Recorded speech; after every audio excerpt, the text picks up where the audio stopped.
Om Sai Ram. Today I'm going to talk about Krishnaji Kashinath Joshi, also known as Kusha Bhau. Kusha Bhau's life is very interesting as it gives us an insight into how Baba dealt with each and every devotee that came to him and helped them to get a step ahead of their spiritual practices and the stage that they were in when they came to him.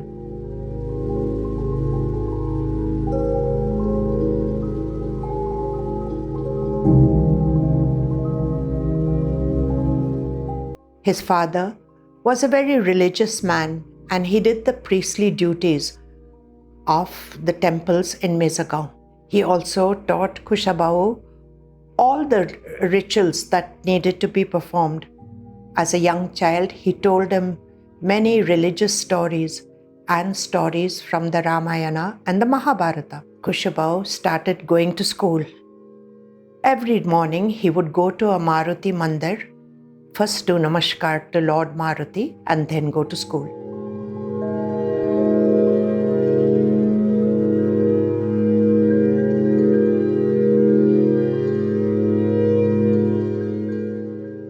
One day, when he went to the temple, he saw a sadhu seated there. The sadhu was only clad in a tiger skin and he was sitting very calmly at one end of the temple. Kusha Bhau first went and did Namaskar to Lord Maruti. Then he did Namaskar to the sadhu. The sadhu called him close by and made him sit down near him. And then he told him some stories. He told him the stories of Ram and Sita and Hanuman and Lakshman and all the epics of the Indian mythology. Kusha Bhau realized that this sadhu did not eat solid food. Every day he would give Kusha Bhau some money and ask him to bring milk because that was all that he drank. Every morning Kusha Bhau went there and the sadhu gave him the money. He brought the milk and handed it over to the sadhu and also returned the change. One day, he did not return the change. The sadhu accepted the milk, but he did not say anything to Kusha Bhau. The next day, he asked him what he had done with the change. Pat came the reply, "I bought Pedhas and ate them." The sadhu smiled at him and said, "Oh, so you really like Pedhas? Okay. See that tree yonder? Go there and there you will find a flat stone. Lift the stone and underneath you will find a huge vessel full of Pedhas. Eat to your heart's content." Kusha Bhau went there and lifted the stone. And indeed there was a huge pot of Pedhas. He ate a lot of Pedhas and then came back quite satisfied. That was the day that the sadhu was leaving Mezagaon. Kusha Bhau also went with him. Along with his master, he made various pilgrimages to various places. His master taught him the mantras and taught him many religious practices. However, Kusha Bhau was very ambitious. He wanted to learn from his master to cast and remove evil spells. His master did not want to give him such a vidya. However, Kusha Bhau persisted and pestered him day and night till one day he gave him an iron bangle and also taught him these mantras. These mantras could cause Vashikaran, Maranam, and exercising evil spells and casting them on people. Then the sadhu told him that he's going to go to the Himalayas and asked him to go to Shirdi Sai Baba, who would look after him henceforth. Then he bid him goodbye and he left.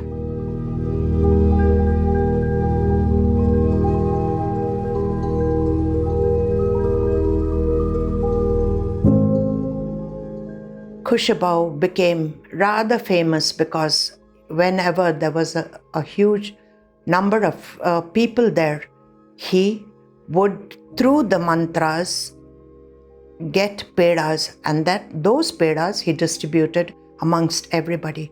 And thus everybody was very happy.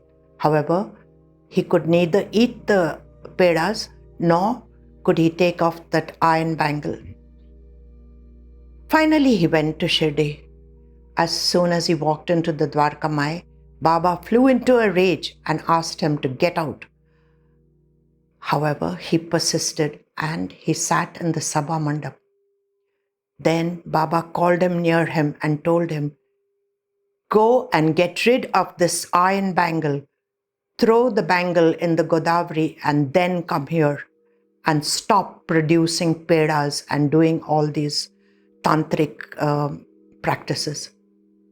Kusha Bhau finally threw the iron bangle into the Godavari and he came to Baba. Baba made him sit in the Sabha Mandap and read the Dasa Bodha and to read the Guru Charitra. Then he told him to go to Gangapur and do 108 parayans of the Guru Charitra. This he did, and it took him about 9 months to complete the 108 parayans. Then he came back to Shirdi. By this time, he was a changed man. He had stopped producing Pedhas by his mantric skills. And he also did not do any of those evil spells on people.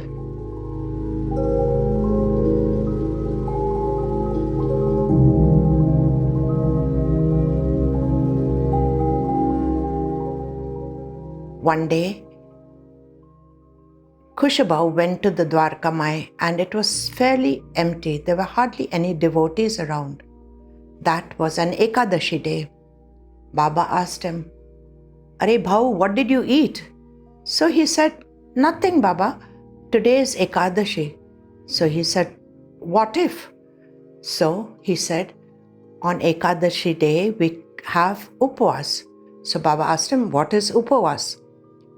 Kusha Bhau replied, "It was like a rosa, and they do not eat the regular food. However, they eat kandamool." Baba, wanting to have a little fun with him, said, "Kanda, mool and kanda." This he did by prolonging the R. So from kandamool, he said kanda. Then Baba, who always kept onions with him, took out some onions and gave it to Kusha Bhau to eat. And he said, "Eat the kanda." Kusha Bhau, however, was reluctant to do so. He said, "Baba, if you eat the kanda, then I will eat it." So Baba, of course, broke a kanda and ate it. And he gave it to Kusha Bhau, who started, just as he started eating it, a whole lot of devotees walked into the Dwarka Mai. Then Baba made a little fun of Kusha Bhau and said, "Look at this Vamanya, he's eating kanda on Ekadashi. Oh my God, just look at him." So Kusha Bhau immediately said, "No, I was not eating it. Baba forced me to eat it. And he ate it, so I also did." Then immediately Baba vomited. And out of the vomit, there was sweet potatoes, ratali, potatoes, and things that one eats on an upvas.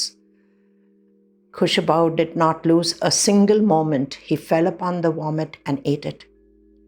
Baba yelled at him, shouted at him, beat him, kicked him, but nonetheless he ate it. Baba's heart soon melted, and then he blessed him and he said, "From henceforth, you don't have to do these tantric spells. All you have to do is think of me and put out your hand, and from My Dhuni Mai, you will get warm udhi in your hand. Use this udhi judiciously and help people, help the sick, help the infirm, help the people who have problems and calamities in their life." After this, Kusha Bhau made a turn of 180 degrees and he started doing Parayan of Guru Charitra. His Ishta Devat was Lord Dattatreya. He would go to Gangapur on Datta Jayanti and also on Guru Purnima. He also started doing bhajans, kirtans, arti of Sai Baba, and he spoke of his leelas to all kinds of people and any group or gathering that he was invited to. Thus, Baba's fame spread far and wide in the Mumbai, Pune area.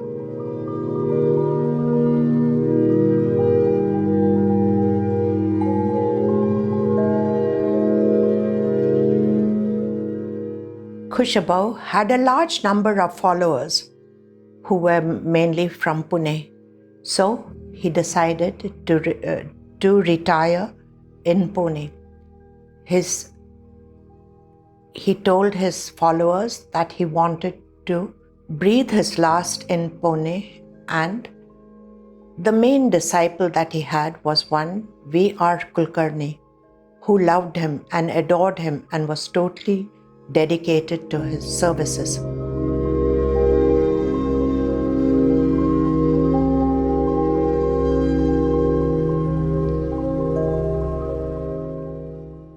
When Kusha Bhau passed away in Dasami of 1944, his disciple V.R. Kulkarni constructed a Samadhi for him.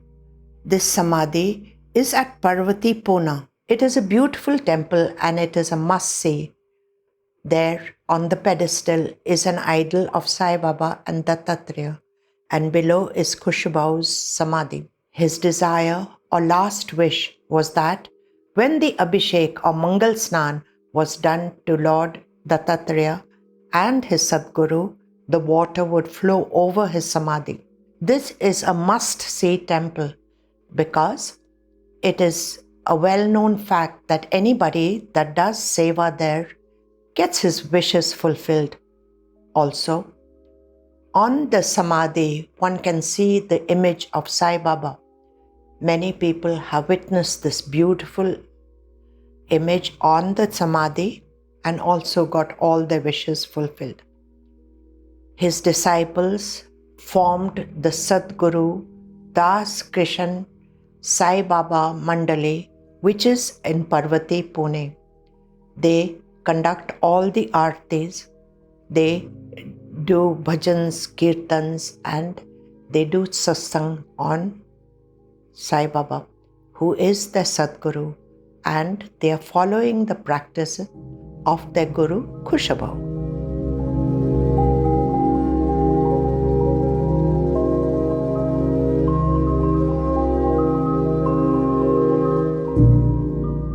Any devotee that hears the story or the life story of Kusha Bhau can learn just the simple lesson: do not harm anybody.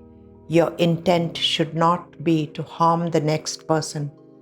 If you do tantric spells on somebody, it is going to come back to haunt you. When you do a tantric spell on an individual, a lot of people are affected by it. The family, the children, the wife, the relatives, a whole lot of people are affected. So, if you can't do any good, at least don't do evil and bad things. Baba will take care of your every needs, as he has promised time and again that once somebody comes into my flock, I will look after him, not in this life alone, but every life. With this, I end the wonderful story of Kusha Bhau. Om Sai Ram.